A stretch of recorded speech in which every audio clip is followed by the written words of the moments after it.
তিস্তার বুক জুড়ে এখন শুধুই কান্নার রোল।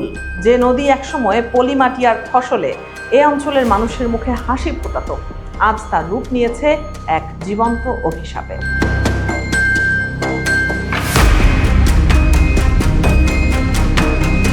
বছরের পর বছর ধরে চলা ভাঙনে লাখ লাখ মানুষ হারিয়েছে তাদের শেষ সম্বল, ভিটেমাটি।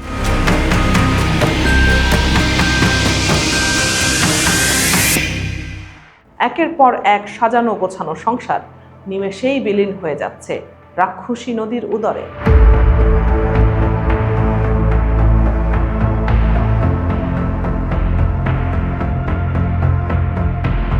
নদী ভাঙনের এই নির্মম বাস্তবতায় তিস্তা পাড়ের মানুষের পারিবারিক সম্পর্কগুলোও আজ ভেঙে খান খান। বেঁচে থাকার তাগিদে একটুখানি আশ্রয়ের খোঁজে পরিবারের সদস্যরা ছড়িয়ে ছিটিয়ে পড়ছে দেশের নানা প্রান্তে।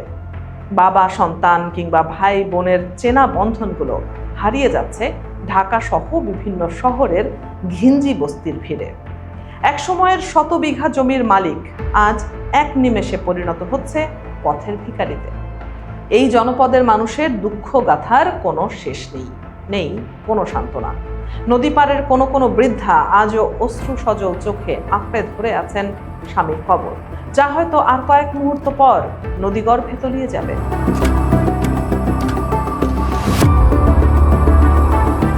প্রচণ্ড বৃষ্টি আর কাদামাটির মধ্যে দাঁড়িয়ে কোনো মা চিৎকার করে কাঁদছেন আর নদীর ভেতরের শূন্যতায় খুঁজছেন নিজের ফেলে আসা ঠিকানা। তিস্তা পাড়ের এই বুক ফাটা হাহাকার আর আর্তনাদ দীর্ঘদিন ধরেই রাজপথ কাঁপিয়েছে। দেশের ইতিহাসে কোনো একটি একক নদীকে বাঁচানোর জন্য এত বড় এবং দীর্ঘমেয়াদী আন্দোলন আর কোথাও হয়েছে কিনা তা নিয়ে বিস্তর সন্দেহ রয়েছে। লাখো মানুষের উপস্থিতিতে জাগো বাহে তিস্তা বাঁচাই স্লোগানে মুখরিত হয়েছে উত্তর জনপদ।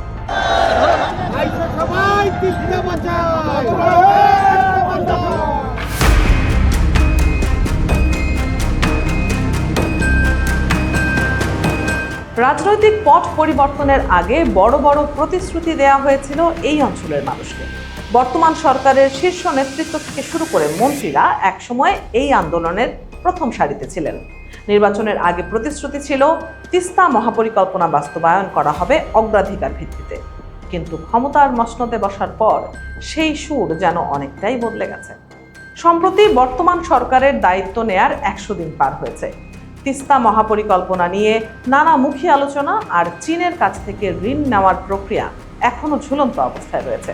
এর মধ্যেই খোদ পানি সম্পদ মন্ত্রণালয় থেকে যখন বলা হয় তিস্তা নিয়ে কথা বলার সময় এখনো আসেনি, তখন তিস্তা পাড়ের মানুষের বুকে নতুন করে শঙ্কা আর হতাশা ভর করে। কাজ শুরু হবে জানুয়ারি 2026-এ। তিস্তা প্রকল্প এই এলাকায় বাস্তবায়িত হবে। দীর্ঘ 1 দশক ধরে তিস্তা নদী নিয়ে সমীক্ষার নাটক চলছে বলে ক্ষোভ প্রকাশ করছেন স্থানীয়রা।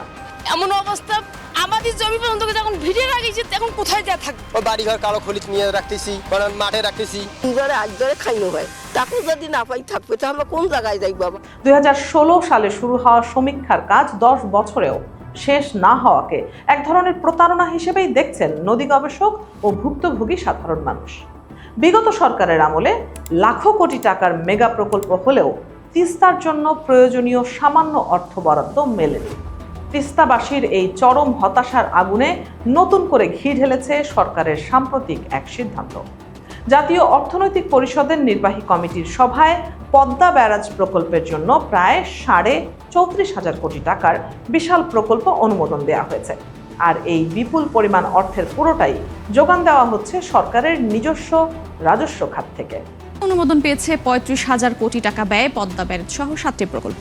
অবশেষে একনেকে অনুমোদন পেল পদ্মা ব্যারেজ নির্মাণ প্রকল্প। 35,000 কোটি টাকা ব্যয়ে এই প্রকল্প বাস্তবায়ন। পদ্মা ব্যারেজ প্রকল্প অনুমোদন দিয়েছে একনে। এর ব্যয় ধরা হয়েছে প্রায় 35,000 কোটি টাকা।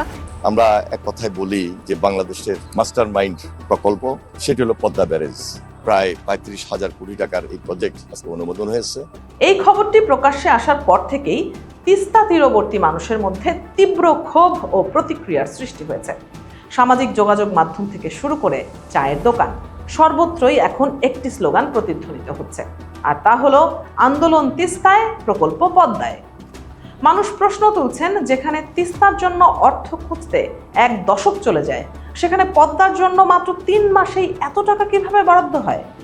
তিস্তা পারের মানুষের একটাই সোজা হিসাব, তিস্তা মহাপরিকল্পনা বাস্তবায়নের জন্য প্রয়োজন মাত্র 10,000 কোটি টাকা, অথচ সেই সামান্য টাকার জন্য বছরের পর বছর ধরে বিদেশি ঋণের আশায় পথ চেয়ে বসে থাকতে হচ্ছে। অন্যদিকে পদ্মা ব্যারাজের মতো বিশাল খরচের প্রকল্পের জন্য সরকার অনায়াসেই নিজস্ব তহবিল উজাড় করে দিচ্ছে। নদী গবেষকদের মতে পদ্মা ব্যারাজ প্রকল্প হলো মানুষের জীবনমান উন্নয়নের একটি বিলাসী প্রকল্প, যার পরিবেশগত সুফল নিয়েও নানা বিতর্ক রয়েছে। কিন্তু তিস্তা মহাপরিকল্পনা কোনো সাধারণ উন্নয়ন প্রকল্প নয়, এটি এই অঞ্চলের লাখ লাখ মানুষের সরাসরি বেঁচে থাকার লড়াই। আর সেই বাঁচা মরার লড়াইকে উপেক্ষা করে জীবনমান উন্নয়নের প্রকল্পকে প্রাধান্য দেওয়া হচ্ছে। তিস্তা পাড়ের বাসিন্দারা চরম ক্ষোভের সাথে বলছেন, সরকার চাইলে পদ্মা ব্যারাজ প্রকল্পের জন্য চীনের কাছ থেকে ঋণ নিতে পারত, আর নিজেদের রাজস্ব তহবিলের টাকা দিয়ে অনায়াসে বাস্তবায়ন করতে পারত তিস্তা মহাপরিকল্পনা। কিন্তু মাঠ পর্যায়ের নির্মম বাস্তবতা এবং আন্তর্জাতিক ভূ রাজনীতির মারপ্যাচে তিস্তাবাসী সবসময়ই উপেক্ষিত থেকে গেছে। অতীতের সরকারগুলোর মতোই অন্তর্বর্তী ও পরবর্তী সরকারের কর্মকাণ্ডেও উত্তরবঙ্গের মানুষ চরম বৈষম্যের শিকার হচ্ছে বলে অভিযোগ উঠেছে। কিছুদিন আগে দেশের অন্য অঞ্চলে ভয়াবহ বন্যা ও প্রাকৃতিক দুর্যোগের সময় সরকারের পক্ষ থেকে বিশেষ ত্রাণের বন্যা বয়ে গিয়েছিল, কিন্তু একই সময়ে রংপুর অঞ্চলে তিস্তার ভাঙনে নিঃস্ব হওয়া পরিবারগুলো কোনো প্রকার সরকারি সহায়তা বা ক্ষতিপূরণ পায়নি। একটি বেসরকারি জরিপে দেখা গেছে, গত কয়েক বছরে তিস্তার একটি মাত্র মৌজাতেই 5.5 শতাধিক পরিবার সম্পূর্ণ গৃহহীন হয়েছে। পানি উন্নয়ন বোর্ড শত শত কোটি টাকার প্রকল্প বাস্তবায়ন দেখালেও মাত্র কয়েক কোটি টাকা সঠিক সময়ে ব্যয় করলে এই পরিবারগুলোর ভিটেমাটি রক্ষা করা সম্ভব হতো। কিন্তু রহস্যজনক কারণে সেই কার্যকর পদক্ষেপ কখনোই নেওয়া হয়নি। তিস্তা নদীকে ঘিরে বাংলাদেশ এবং ভারতের মধ্যকার ভূ রাজনৈতিক টানাপোড়েন বহু পুরনো। চীনের আর্থিক সহায়তায় তিস্তা মহাপরিকল্পনা বাস্তবায়নের উদ্যোগ নেওয়া হলে ভারতের পক্ষ থেকে বরাবরই আপত্তি জানানো হয়েছে। আর দুই প্রতিবেশী দেশের এই মনস্তাত্ত্বিক লড়াইয়ের জাঁতাকলে পিষ্ট হয়ে দিনের পর দিন কাঁদছে বাংলাদেশের উত্তরাঞ্চলের সাধারণ মানুষ। বাস্তবতা এতটাই করুণ যে তিস্তা বাঁচাও আন্দোলনের নেতারা বর্তমান পরিস্থিতিকে তুলনা করছেন এক মুমূর্ষু রোগীর চিকিৎসার সাথে। তাদের মতে, তিস্তা পাড়ের মানুষ যখন নদী ভাঙন আর বন্যায় প্রতিনিয়ত মৃত্যু যন্ত্রণায় ছটফট করছে, তখন ডাক্তাররূপী সরকার সুস্থ মানুষের প্লাস্টিক সার্জারি বা সৌন্দর্য বর্ধনের চিকিৎসায় ব্যস্ত সময় পার করছে। আশা আর আশ্বাসের বাণী শুনতে শুনতে তিস্তা পাড়ের মানুষের কান এখন ঝালাপালা হয়ে গেছে। তারা আর কোনো সমীক্ষা, কোনো দীর্ঘমেয়াদী চুক্তি বা কূটনৈতিক জটিলতার অজুহাত দেখতে চায় না। ভাঙন কবলিত মানুষের দাবি, অবিলম্বে পদ্মা ব্যারেজের মতোই নিজস্ব অর্থায়নে তিস্তা মহাপরিকল্পনার কাজ শুরু করা হোক। নদীর বুক শুকিয়ে যখন মরুভূমি হয়, তখন উত্তরবঙ্গের কৃষকের কপালে চিন্তার ভাঁজ পড়ে। আবার যখন বর্ষায় নদী ফুঁসে ওঠে, ঘরবাড়ি গিলে খায়, তখন নিঃস্ব মানুষের কান্না আকাশে বাতাসে ভেসে বেড়ায়। এই চক্রাকার নিয়তি থেকে মুক্তির জন্য তিস্তাবাসী একটি স্থায়ী সমাধান চায়, যা কেবল কাগজে কলমে সীমাবদ্ধ থাকবে না। প্রধানমন্ত্রী আসন্ন চীন সফরে তিস্তা প্রকল্পের ঋণ চুক্তি চূড়ান্ত করবেন কিনা তা নিয়ে এখনো ধোঁয়াশা কাটেনি। তবে তিস্তা পাড়ের মানুষের ধৈর্যের বাঁধ ইতিমধ্যেই ভেঙে গেছে। তারা মনে করছেন, যদি এবারও তাদের দাবিকে উপেক্ষা করা হয়, তবে উত্তরবঙ্গের এই নীরব ক্ষোভ ভবিষ্যতে এক বিশাল গণবিক্ষোভের রূপ নিতে পারে। তিস্তা কেবল একটি নদী নয়, এটি উত্তরবঙ্গের কোটি মানুষের জীবনরেখা।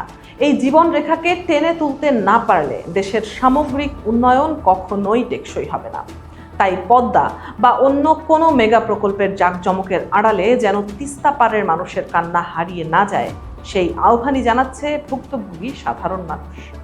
এখন দেখার বিষয়, বর্তমান প্রশাসন তিস্তা পাড়ের মানুষের এই যৌক্তিক ক্ষোভ ও হতাশা আমলে নেয় কিনা, নাকি অতীতের সরকারগুলোর মতোই মেগা প্রকল্পের মোহে পড়ে উত্তরবঙ্গের এই দীর্ঘদিনের কান্নার আখ্যানকে স্রেফ একটি ফাইলবন্দি পরিসংখ্যান হিসেবেই রেখে দেওয়া হবে।